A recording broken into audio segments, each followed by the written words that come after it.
Bonjour chers bâtisseurs d'Afrique et bienvenue dans cette magnifique vidéo où aujourd'hui nous allons parler de la ferraille. Dans les précédentes vidéos, je vous ai annoncé que nous allons parler de la ferraille. Alors observez comment c'est magnifique, observez par vous-même. Observez, ça c'est la ferraille de la dalle pleine, vous voyez un peu. Ici c'est la ferraille de la dalle pleine et je veux que vous observez d'abord et après nous allons parler de l'aspect pratique. Pour ceux qui ne sont pas abonnés à la chaîne, je vous invite vivement à vous abonner à la chaîne. Abonnez-vous, partagez au maximum afin que ça puisse aider les autres à apprendre quelque chose de nouveau dans le domaine du génie civil de façon pratique. Alors, aujourd'hui, nous allons parler de la ferraille. Nous allons parler de la ferraille. Je suis très joyeux parce que c'est un aspect très capital dans le domaine du bâtiment. C'est un aspect très important dans le domaine du génie civil. Et vous allez apprécier par vous-même. Je vais vous expliquer comment ça se passe. Je vais vous expliquer le principe de fonctionnement et puis vous allez apprécier. Vous allez apprécier. Alors donc je vous suggère de vous abonner si vous n'êtes pas encore abonné et de partager au maximum. Partagez. Alors, la ferraille, dans le domaine du génie civil, dans le domaine du bâtiment, est l'un des aspects les plus importants, l'un des aspects les plus capitaux. Et aujourd'hui, nous allons aborder un aspect très important qui est la ferraille de la dalle pleine. La ferraille de la dalle pleine, je précise, la ferraille de la dalle pleine. Alors, le principe de fonctionnement, ça se passe comment? Le principe, ça se passe comment? Le principe est simple. Écoutez très bien, le principe est simple. Le principe ici, c'est que les petites portées portent les grandes portées. Les petites portées portent les grandes portées. Parce que dans les vidéos précédentes, je vous ai expliqué, si vous n'avez pas encore regardé, vous rentrez, vous regardez. Comment on fait pour choisir une dalle pleine? Les critères de sélection pour une dalle pleine. Les critères de choix d'une dalle pleine. D'accord. La dalle pleine, la ferraille de la dalle pleine, son principe est très simple. Comme je l'ai dit tantôt, les petites portées portent les grandes portées. Alors on se retrouve derrière tout de suite pour que je vous explique certains aspects un peu plus pratiques de la ferraille concernant la dalle pleine. On se retrouve là alors pour que je vous présente l'aspect beaucoup plus pratique en ce qui concerne vraiment la dalle pleine. Je vais vous expliquer certaines choses, je vais vous expliquer certains principes de fonctionnement. Alors regardez ici là, regardez ici s'il vous plaît, je vous prie de bien observer, d'être très attentif et de regarder la vidéo jusqu'à la fin. Regardez là, vous observez, il y a des crochets à l'intérieur. Je vais vous présenter ce que j'appelle les crochets. Là, ce sont les crochets. Là, ce sont les crochets. Pour pouvoir disposer, on met d'abord, après avoir réalisé la poutre, parce que ici c'est la poutre, ce que vous voyez là c'est la poutre.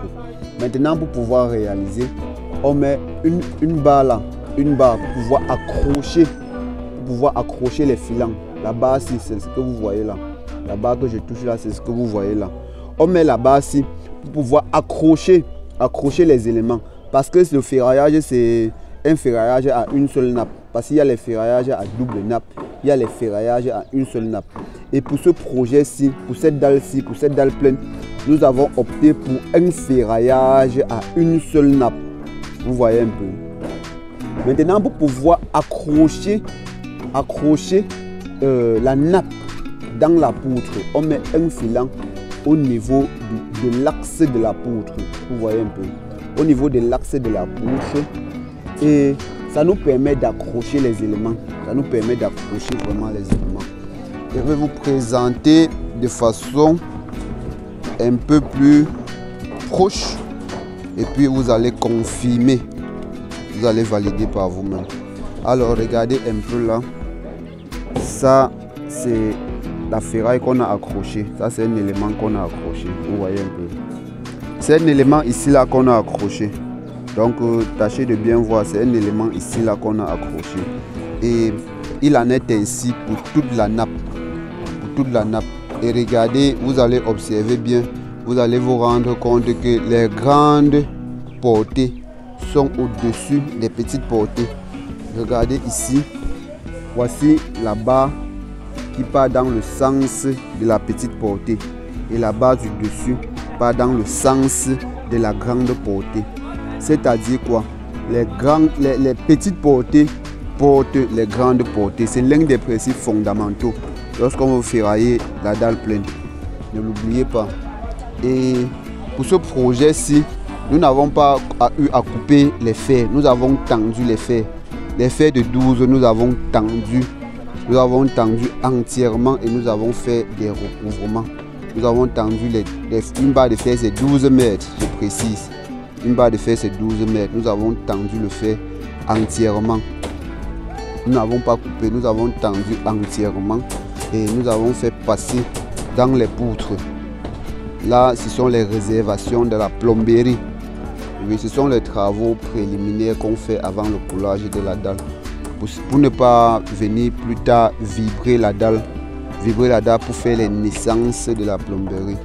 On prévoit les réservations avant. Donc là, les tuyaux que vous voyez là, ce sont les réservations de la plomberie. Ok. Maintenant, à ce niveau-ci là, vous allez voir, on a fait les recouvrements. Je vais vous présenter les recouvrements. Par exemple, là, nous avons un recouvrement ici.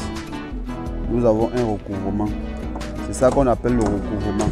Et dans le domaine, par exemple, de la dalle pleine, ça va dépendre des sections d'armature. Mais le recouvrement doit être minimum de 65 cm. Ici, nous avons prévu plus. Le recouvrement minimum doit être de 65, au moins 65 cm. Ici, nous avons fait plus. Vous voyez un peu. Pour ce projet-ci, nous avons fait plus. Ça nous permet d'être sûr de ce qu'on est en train de faire. Nous avons fait plus. Donc, nous avons les recouvrements de 75 cm.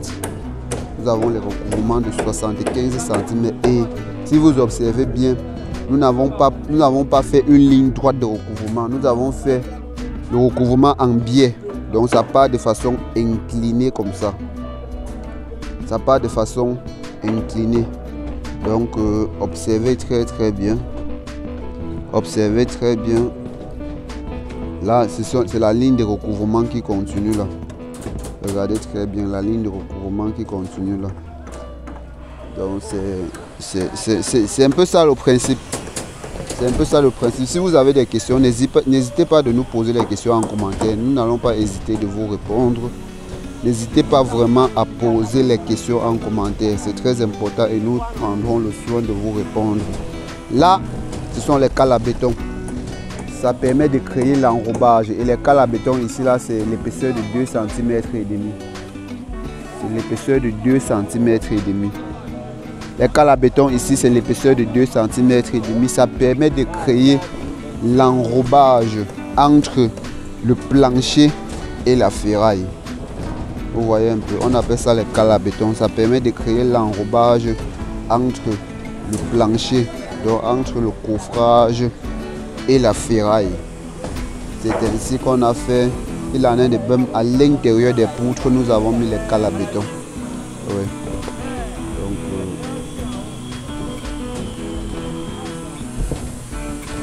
Donc, observez et n'hésitez pas à nous poser vos différentes questions.